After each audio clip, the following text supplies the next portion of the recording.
ధ్రువ సీక్రెట్గా ఏం చేస్తున్నారో చూడండి. ఏంటి ధ్రువ, ఐస్ క్రీమ్ అని నీకు తెలుసా?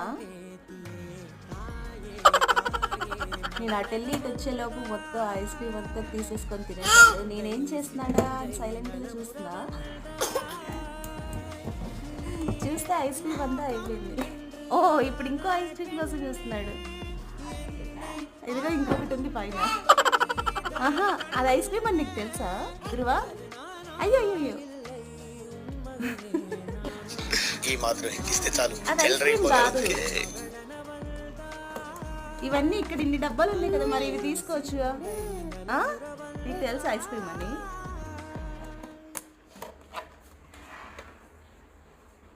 సరే నీకోసం ఇదిగో తీసుకో.